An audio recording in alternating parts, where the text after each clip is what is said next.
नमस्कार, डॉक्टर समाधान काळे या यूट्यूब चॅनलमध्ये आपले सर्वांचे स्वागत आहे. आजचा विषय आहे तोंड येणे. त्याला माउथ अल्सर म्हणतात, स्टोमॅटायटिस म्हटले जाते किंवा आयुर्वेदामध्ये त्याला मुखपाक असे म्हटले जाते.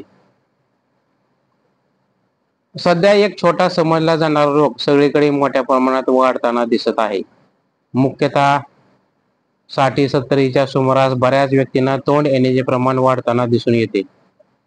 जेथे तिखट जेवण सगळ्यांनाच मनापासून आवडते, अशा भारतासारख्या देशात तोंड सारखे येत राहिले तर जेवावे कसे हा प्रश्न पडणे साहजिक आहे.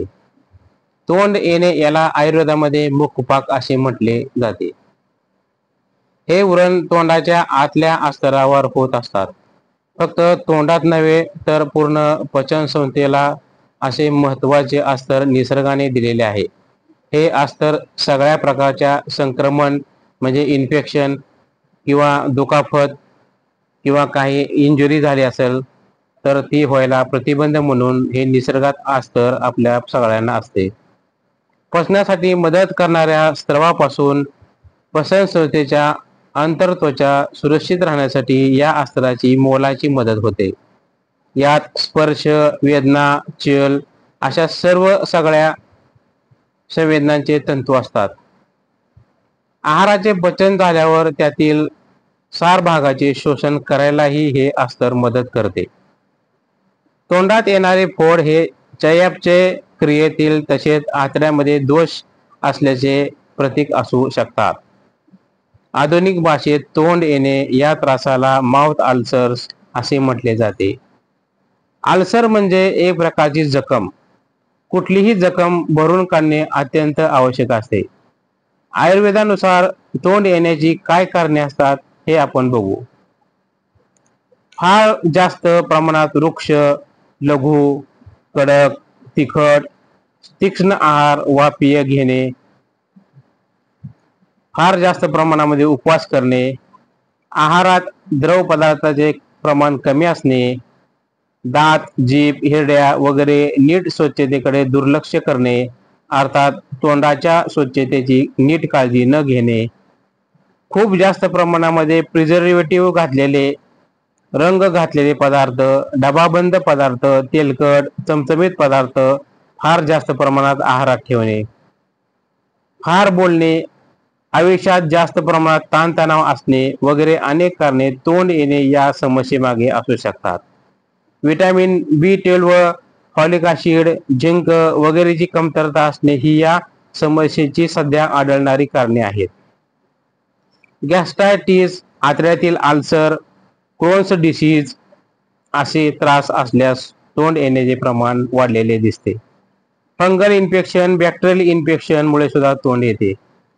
चुकीची औषधे फार काळ घेतल्यास, मधुमेह वगैरे सारखे आजार असल्यास तोंड येणे म्हणजे मुखपाक होणे असे दिसते.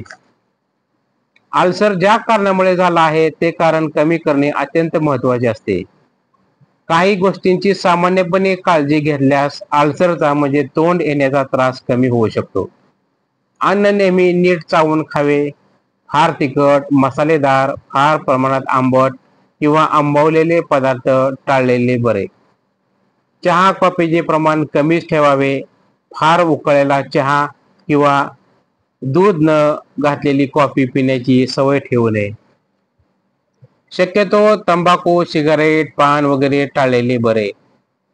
तोंडात चघळण्यासाठी काही ठेवायचे असेलच तर वेलदोडे म्हणजे वेलचीचे 4 दाणे ठेवणे उत्तम. मद्यपान पूर्णतः टाळावे. रोज न चुकता कपभर दुधामध्ये त्रिफळा चूर्ण घालून घेतले उत्तम आहे. तसे सकाळ संध्याकाळ गुलकंद खाणे चांगले.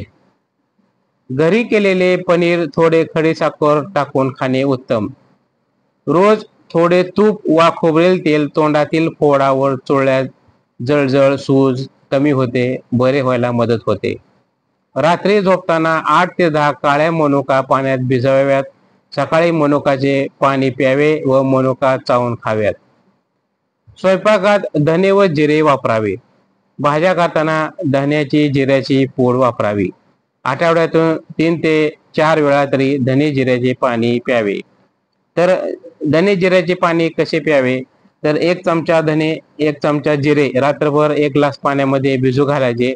त्यानंतर ते सकाळी अर्धा ग्लास होस्तवर उकळायचे आणि ते गाळून थोडंसं नॉर्मल टेम्परेचर आल्यानंतर ते अनुशापोटी प्या. असे 8 ते 10 दिवस केल्यानंतर आपल्याला शरीरामध्ये बरेच बदल दिसून येतील. शरीरामध्ये असणारे सूज, उष्णता, पोटाचे काही संबंधित त्रास, पचनाचे त्रास हे बऱ्याच प्रमाणामध्ये या प्रयोगामुळे आपल्याला जाणवू शकतात.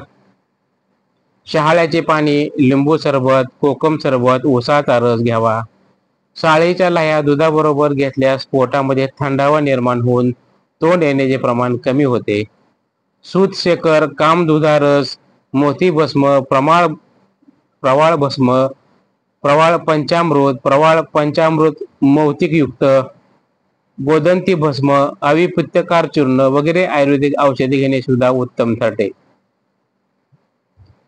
पचन संस्थेसाठी, शरीरातील उष्णता कमी करण्यासाठी, पोट साफ होण्यासाठी, वारंवार पित्त होत असेल तर कमी करण्यासाठी रोज रात्री 2 अंजीर पाण्यामध्ये भिजू घालायचे आणि ते सकाळी पाणी प्यायचं आणि ते अंजीर भिजलेले जर आपण बारीक चावून खाल्ले तर आपल्याला याचा चांगला फायदा होऊन जाईल. त्यानंतर आपण जर सकाळी उठल्यानंतर शुद्ध खोबरेल तेल त्याचं जर तोंडामध्ये चूळ भरली तरी सुद्धा त्याचा चांगला फायदा होऊन जाईल आपल्याला. तोंड आलेले असल्यास आवळा, खदिरा किंवा त्रिफळा भिजवून तयार केलेल्या पाण्याने चुळा भरल्यावर सुद्धा चांगला फायदा होईल. जर आपल्याला जास्त त्रास असेल तर आपण तुरटी पाण्यात पावडर करून टाकायची, कोमट पाणी करायचं आणि त्यानं चुळा भरल्या तरी सुद्धा आपल्याला त्याचा चांगला फायदा होऊन जाईल. मानसिक ताण तणाव कमी करण्यासाठी आपण योगासने, ध्यानधारणा ह्या गोष्टी, उत्तम संगीत ऐकण्याचा सवय लावून घेतली तर आपल्याला मानसिक ताणतणाव कमी होईल आणि आपल्याला झोपही चांगली लागेल आणि शरीर चांगली झोप झाल्यानंतर शरीर चांगल्या प्रकारे रिपेअर होऊन जाते, रिचार्ज होते आणि स्वतः हिलिंग प्रोसेस राहते आणि त्यामुळे आपल्याला असे बारीक बारीक त्रास जाणवणार नाहीत. रोज नियमितपणे पादाभंग केल्यामुळे शरीरातील उष्णता कमी होऊन तोंडातील व्रण कमी व्हायला मदत होते. पादाभंगी म्हणजे शरीराला, पायाला तेलाने मालिश करणे, तळवे चोळणे, रक्तातील तपासणी करून जर आपल्याला काही कमतरता भासल्यास, जर रक्ताचे प्रमाण HB कमी असेल, जीवनसत्वाची काही कमतरता असेल किंवा काही बॅक्टेरियल फंगल इन्फेक्शन असेल तर त्यावर आपण उपचार करून या त्रासापासून मुक्तता मिळवू शकता. एकूणच तोंड येणे हा छोटा आजार आहे असे समजून त्याकडे दुर्लक्ष करू नका. त्यावर त्वरित उपचार करणे श्रेयस्कर ठरते. तर आपल्याला ही माहिती कशी वाटली, लाईक करा, शेअर करा, सबस्क्राईब करा, कॉमेंट करा. धन्यवाद.